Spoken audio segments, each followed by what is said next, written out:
Good morning. Good morning.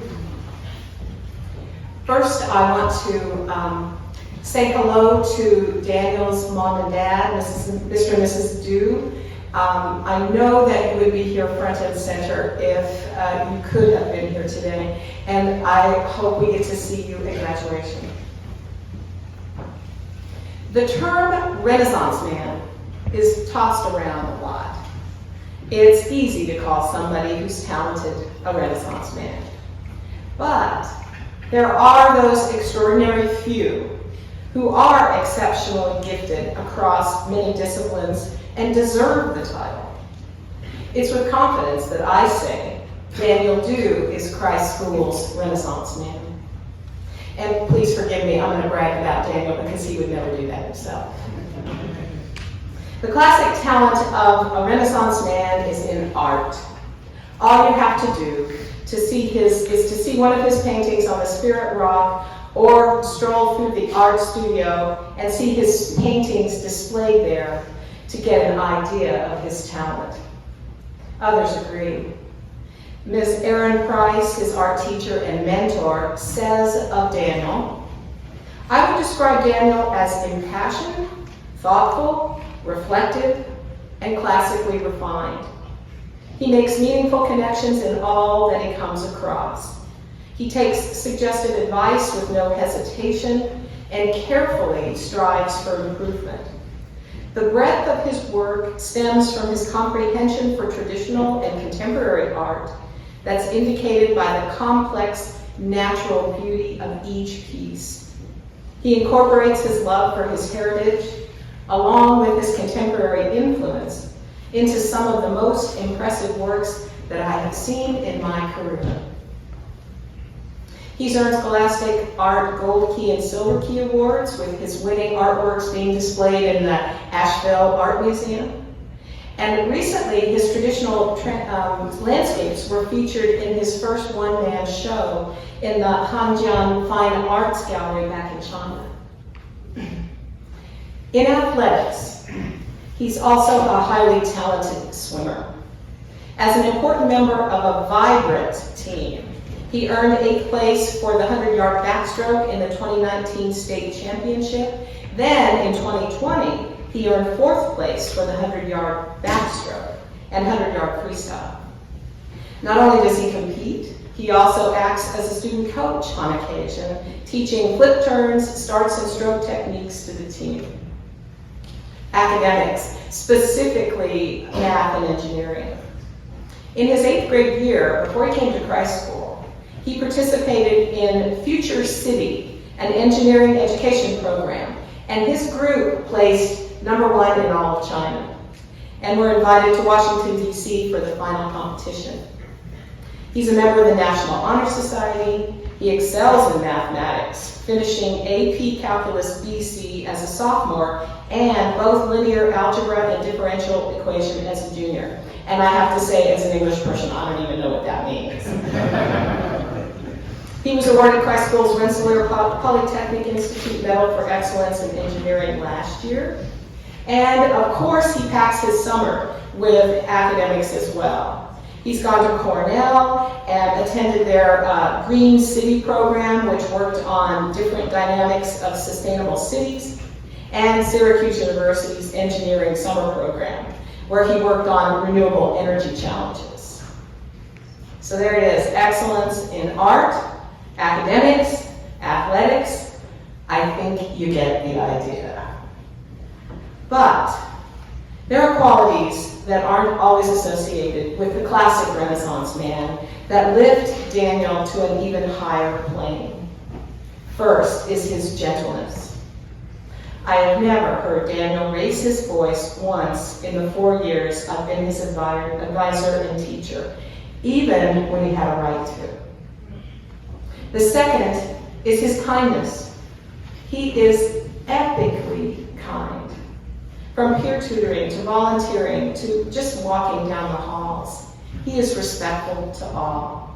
It's just the way he's built. And third is patience. He patiently waited and waited through 5 attempts to get his passport renewed from the Chinese embassy so he could go home. They just kept asking for more and more information to approve it. But the most powerful example of his patience is this. He returned for his sophomore year at Christ School in August of 2019. Because of COVID and issues with his passport, he didn't go home, didn't see his lovely parents for almost 2 years. I never heard a single complaint, just stoic acceptance and his signature smile.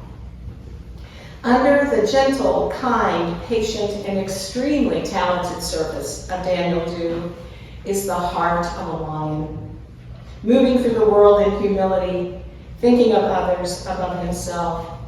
He is a treasure. Here is Christ School's Renaissance man, Daniel Du.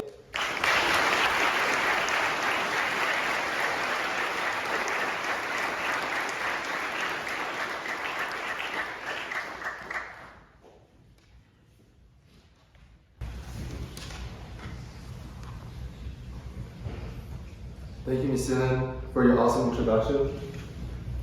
Mom and Dad, I know you can't come today, but thank you for your support and encouragement all the time. You comfort me when I'm homesick, help me when I'm in trouble, got me when I'm confused. You're the best parent in the world. Usually, seniors say thank you to friends, but I want to say thank you to my Christ School family. Christ School is like a home to me in America. Before I came to US, I was afraid and confused about my future. I was afraid that when I came to this unfamiliar environment, I would not be able to adapt. I would not be able to make friends, and I would not be able to understand my teachers. I feared injustice, racism, and isolation. But none of those happened. When I came to Christ School, I was surrounded by love. The teachers are so kind. They sincerely care about me.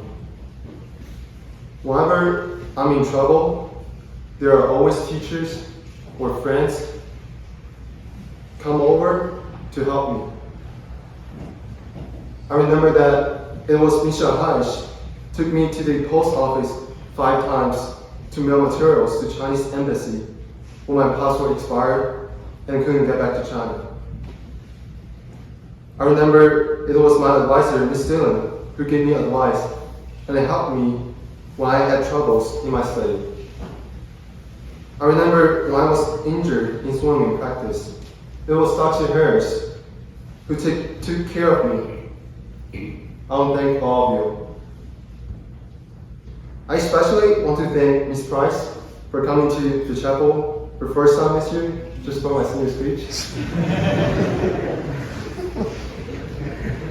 I know you have COVID concerns, and I appreciate your willingness to be here. I really enjoy spending time with you, especially when I was laying on the floor of the art studio. I feel, yeah, this is my room, and I want to stay here forever. There are many family members at Christ School who have helped me and given me support. But many more that I have not mentioned, I won't go through all of you because of time, but I will never forget. Thank you.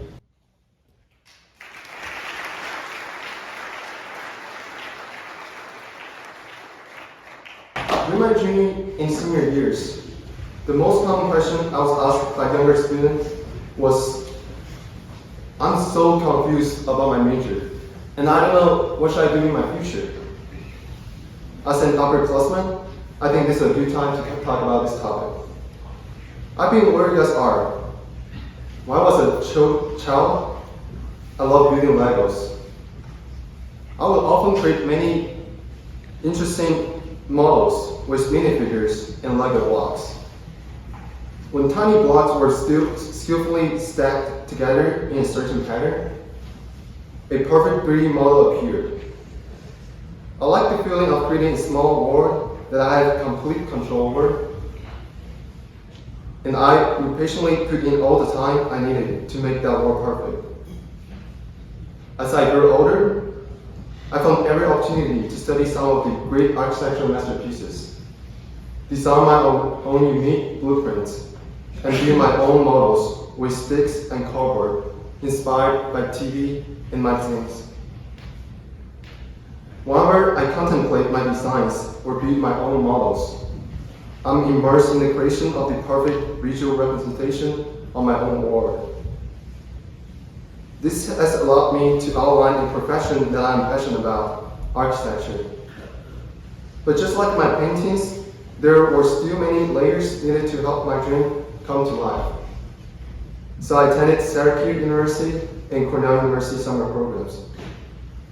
As I'm creating layers of texture to enrich my understanding of architecture, I'm finally bringing my creative and analytical talents into perfect harmony.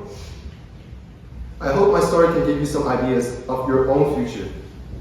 It is your future. There's no one in this room that can control what you want to do or become except for you. Do what you want to do in your best year. Chase the passion that makes you happy, not those around you.